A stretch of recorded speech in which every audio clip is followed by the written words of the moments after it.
Dag Boetie, sê hallo vir die kinders. Molweni bantwana. Vandag leer ons hoe om vinnig en stadig in 'n sin te gebruik. Is julle reg? Ja! Om te sê ek loop vinnig in isiXhosa is ndihamba ngokukhawuleza.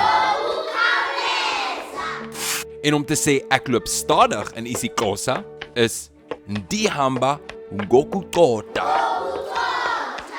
Okay, stop vir 'n sekond. Laat ek vinnig verduidelik. Ndiyahamba beteken ek loop.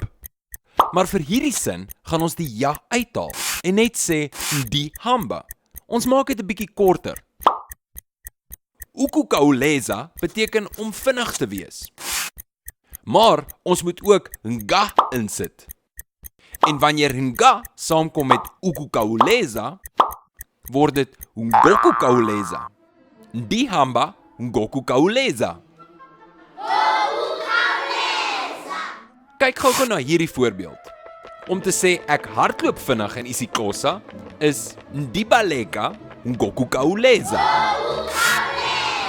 En om te sê ek hardloop stadig in isiXhosa is ndibaleka ngokucotha. Okay, laat ek nog 'n bietjie verduidelik. Ndiyabaleka beteken ek hardloop.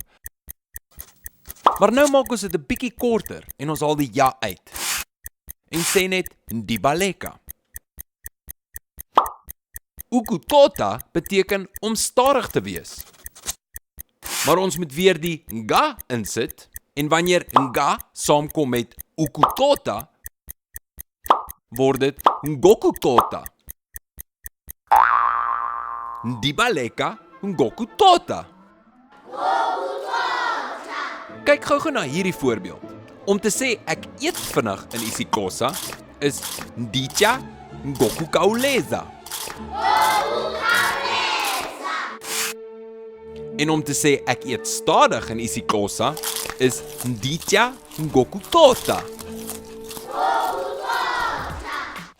En nou kan jy vinnig en stadig in 'n sin gebruik. Totsiens Abuti, totsiens julle. Sien julle volgende keer. Nisaleka kuhle.